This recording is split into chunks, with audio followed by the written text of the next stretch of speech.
The music faded. She hadn't even spoken, but the moment she stepped into the ballroom, heels clicking softly against polished marble, every conversation died. A sea of gowns and tuxedos turned to stare. Not because she was famous, not because she belonged, but because she wasn't supposed to be there. And yet, she stood taller than any of them, with a calm that made the whole room hold its breath. No one said her name, but they all knew who she was. The woman who mopped the marble floors, who emptied their trash, who disappeared before the first meeting and returned after the last, Elena Morales, the cleaning lady. A few guests chuckled under their breath, nervous, confused. Others whispered, "Is this a stunt?" She kept walking, head high, dress flowing, not expensive, but dignified. And suddenly, it wasn't about fashion or status anymore. It was about presence, about someone they all thought was beneath them, now making them look down in shame. A week ago, Ryan Lancaster, the young executive with too much money and not enough heart, had invited her to this gala, laughing, betting she'd never show. He thought it was a joke. But when Elena walked through those doors, she wasn't looking for revenge. This is the story of how she reclaimed her worth, without saying a single cruel word. But that night, no one knew what was coming. Elena Morales had worked in the same building for 15 years, 37 floors of glass, chrome, and silence. She arrived before the sun, swept away crumbs from desks that held million-dollar decisions, scrubbed restrooms where people barely acknowledged her existence. She wasn't bitter, just tired of being invisible. At home, in a modest two-bedroom apartment in the south end of the city, life was simpler. Her daughter Isabel, 11 years old and deaf since infancy, was her whole world. They spoke through signs, glances, and the kind of unspoken love that didn't need translation. Every night, Elena would take off her uniform and sit on the couch while Isabel curled up beside her, drawing little animals on scraps of paper. It was a quiet life, but not empty, until the day Ryan Lancaster saw her. He wasn't the kind of man who noticed people like Elena. He was the kind who laughed too loudly, wore watches that cost more than cars, and believed kindness was for press releases. She'd accidentally stepped into the executive lounge while mopping. He was holding a glass of champagne, surrounded by colleagues in suits. "Hey," he said with a grin, "why don't you come to the gala Saturday night? We're short on entertainment." Laughter erupted. Elena froze. She nodded politely and left without a word. But the next morning, an envelope was waiting for her in the janitorial mailbox. Black, embossed, real. Inside, an invitation to the Lancaster and Burke Annual Partners Gala. It wasn't a mistake. It was a setup, a test, a joke, and she knew it. That night, while Isabel helped dry dishes, Eleanor held the invitation in her hands. She didn't cry. She didn't rip it apart. She just stared at it, like someone trying to decide whether to bury something or plant it. And that's when the conflict truly began, not between her and Ryan, but between who she had been forced to become and the woman she used to be. Elena had never dreamed of being rich. She didn't fantasize about mansions or vacations. Her dream was quieter, to be respected, to walk into a room and not be looked through, to be more than a name on a shift schedule. When she was younger, she'd loved music, dressing up, dancing barefoot in her mother's living room. But years of surviving had silenced those parts of her. Still, something about that invitation stirred a spark. Not pride, not revenge. Just a question. What if I showed up as myself? She didn't tell anyone she was thinking about going, except for one person. On her lunch break, she sat on a bench near the staff loading dock where the delivery trucks came in. Next to her was Carla, another cleaning lady, loud and funny, always gossiping about the executives. Elena showed her the invitation. "What do you think?" Carla burst out laughing. "You? At that gala? Girl, please. You know they're just messing with you, right?" Elena didn't respond. You go to that thing, they'll eat you alive. You'll be the punchline of the night. That night, Elena stared at herself in the mirror for a long time. Her face was tired. Lines she hadn't noticed before ran like rivers through her skin. She opened her closet. Nothing fancy. A few blouses. A faded dress from a wedding she went to years ago. Shoes that pinched. She thought about showing up anyway. Then she opened her phone. Someone had added her to a group chat accidentally. She recognized the names. Ryan Lancaster, his colleagues. The thread was full of laughing emojis. Someone wrote, "If she actually comes, I'll give her my watch." Another, "Hope someone hides the silverware." And Ryan, "Let's see if Cinderella brings a mop." Eleanor closed the app slowly, sat down on her bed. The dress stayed on its hanger, and the invitation, once resting on her table, ended up under a stack of unpaid bills. She told herself it wasn't worth it, that showing up would only make things worse, but somewhere deep inside, she still hadn't let go of the question.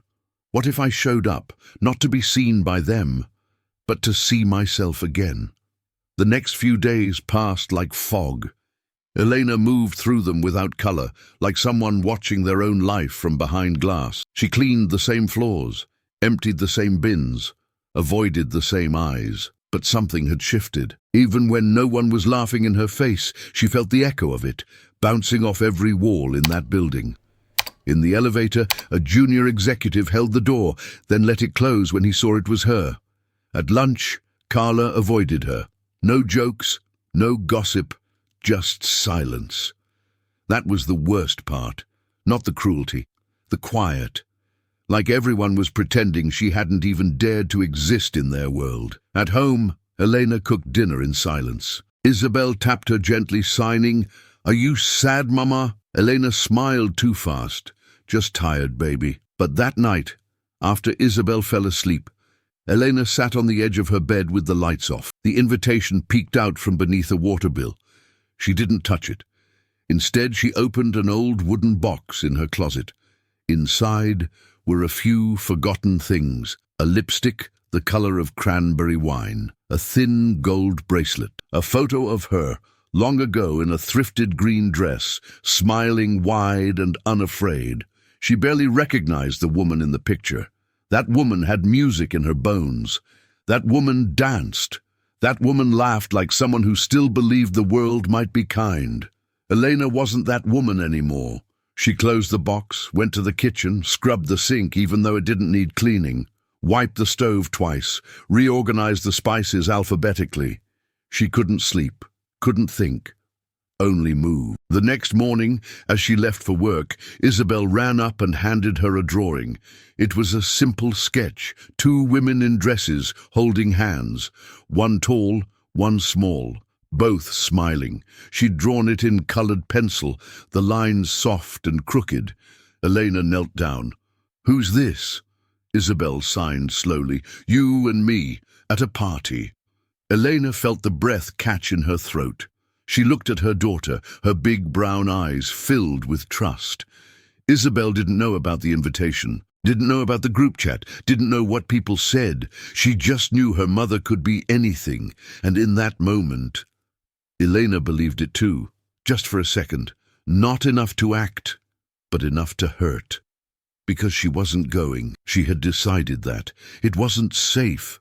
But then the doorbell rang. It was Ms. Vivian Carter, the neighborhood seamstress, a friend of Elena's mother, a woman who didn't talk much, but always watched everything. "I heard you got an invitation," she said, standing in the doorway with a garment bag. Elena blinked. "I'm not going." Vivian stepped inside anyway, laid the bag on the couch. "I altered a dress. It's not fancy, but it'll fit." "I can't." Vivian looked her dead in the eyes. "Of course you can't. That's what they count on." Elena didn't speak. Vivian leaned closer. "But maybe it's not about what you wear. Maybe it's about showing them you were never what they thought." She left the bag, didn't say goodbye, just walked out. Elena stared at the door long after it closed, and for the first time that week, she thought, maybe they don't get to decide how I show up. Have you ever let someone else's cruelty make you feel smaller than you are? Tell me in the comments. Your story might be exactly what someone else needs to hear tonight, because dignity doesn't come from being invited.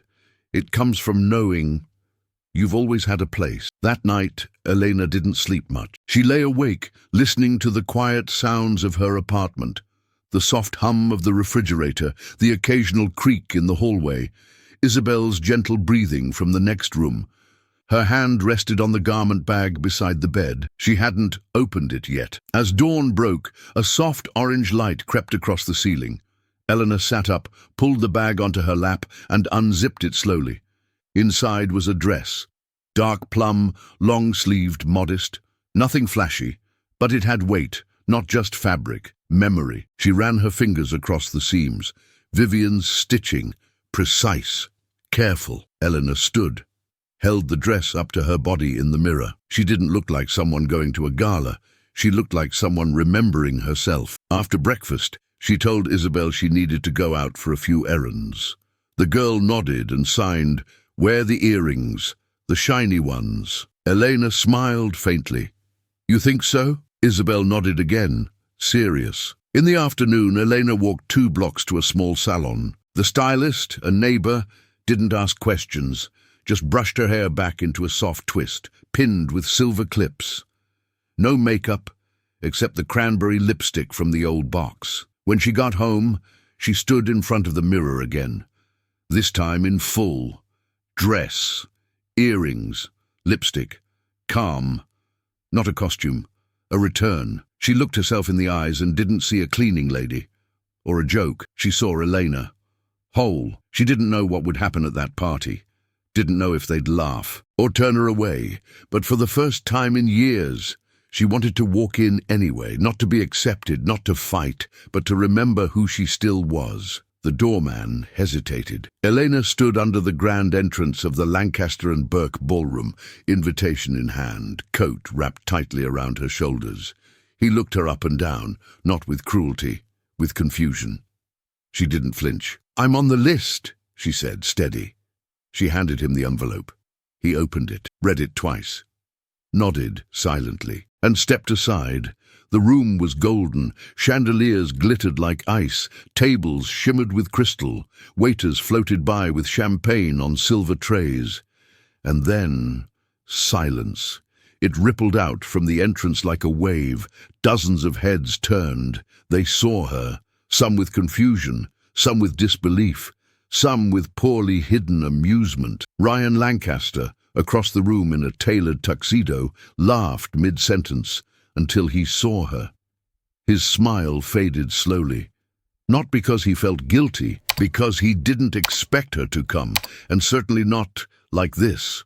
She didn't walk quickly, didn't scan the room. She just moved, controlled, elegant, whole, like someone who had nothing to prove because she didn't, not anymore. But it wasn't easy. Every pair of eyes felt like a spotlight, every whisper a blade. She reached for a glass of water from the bar. The bartender looked startled, then nodded respectfully. Small mercies. Near the center of the room, a woman in a red satin dress leaned toward her friend and murmured just loud enough, "Is that her?" "The cleaning woman." Her friend replied, smirking, "Well, someone got brave." Elena didn't flinch, but her fingers clenched around the glass. In the corner of the room, Ryan was surrounded by executives, some clearly amused, others visibly uncomfortable. He didn't approach her. He just watched. Then, a shift. From the other side of the ballroom, a woman broke through the crowd. Older, graceful, commanding presence. Claire Beaumont, a senior partner no one dared to dismiss. She walked straight to Elena and extended her hand. "I'm Claire. You look radiant." Elena blinked. "Thank you. Would you join me for a moment?" Elena nodded. They stepped to the side. Claire's voice softened. "I know what this is, and I know what they did. But I also know what it means to walk into a room that wasn't built for you and refuse to shrink." Elena felt her throat tighten. Claire smiled. "Whatever they say tonight, don't let it be louder than what you already know." Elena nodded slowly. It was the first kindness of the night. And it was enough, just enough to keep her standing. The room dimmed slightly as the MC stepped onto the stage. "Before we continue with tonight's recognition ceremony," he announced, "Mr. Ryan Lancaster has a brief tribute he'd like to present." Elena felt her chest tighten. She hadn't expected this. Across the room, Ryan adjusted his cufflinks, pretending to look casual, but his jaw was tense. He took the mic with a rehearsed smile. "I just want to take a moment to acknowledge someone who's been a part of our building far longer than I have," he said. "Someone who always shows up quietly, without asking for praise." His eyes scanned the crowd and landed, hesitantly, on her. "Elena Morales, would you mind joining us for a moment?" Murmurs rippled. Some clapped awkwardly. Elena hesitated, then stood. She walked to the stage, not with pride, not with anger, with presence. Ryan held out a plaque. "For years of dedication, loyalty, and service." The applause was polite. Elena took the plaque with both hands, then looked at it, and then she spoke. No mic, no script, just her voice, quiet but clear. "Thank you." She looked out at the sea of faces, some waiting for her to leave, some pretending to admire her, some unsure. She continued, "But dedication should never come with humiliation." The room stilled. She wasn't smiling. She wasn't angry. She was steady. "I came tonight because I was invited. Not as a joke, not as a dare. I came because I needed to remind myself that I still exist outside of uniforms and silence." A few people shifted in their seats. She looked at Ryan. "And I accept this plaque, but not as a gift. As a reminder that people like me are always watching, and now finally you're watching back." A hush fell. Even the waiters stopped moving. Then something changed. A single clap. Claire Beaumont. Then another, and another, until the room, uncertain but slowly catching on, filled with hesitant, uneven applause. Eleanor didn't linger. She nodded politely, stepped off the stage, and walked through the center of the ballroom. Not as a prop, not as a punchline, but as a woman who had reclaimed her own story, without raising her voice, without lowering her eyes. She passed Ryan on her way out. He looked at her like a man who wasn't sure if he'd just been honored or exposed. She didn't look back. She didn't need to, because now they all saw her. And more importantly, she finally saw herself again. The following Monday, Elena returned to work. Same building, same uniform, same floors she had mopped 1,000 times, but something felt different. As she walked through the lobby, the receptionist, who had never once looked up, smiled gently. "Good morning, Ms. Morales." In the elevator, a young analyst pressed the button for her floor and said, "Hey, I saw your speech. It was powerful." Elena simply nodded, not coldly, just enough. She didn't need praise or apologies. She needed peace. That night, back at home, Isabel was waiting on the couch, her sketchpad open. She'd drawn another picture, this one of a ballroom, lights overhead, her mother in the center. No words, just light. Elena picked it up slowly, tears welling in her eyes. She didn't hang it on the wall. She folded it gently, placed it inside the wooden box, right beside the old photo of the girl in the green dress, because now the woman she had become had finally caught up with the girl she used to be. And dignity, she realized, had never been something given.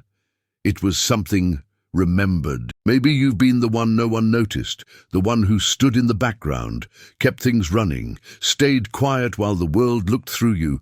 But people like you hold more strength than most can see. And if this story reminded you of something inside yourself, share it in the comments, because someone out there might need your voice to remember their own. If this touched your heart, leave a like. Not for us, but for the ones who walk in silence every day. And if you believe the world needs more stories where quiet dignity rises above loud privilege, subscribe, because we're just getting started. There are so many more people to see, so many truths still waiting for their moment to walk into the room and finally be heard.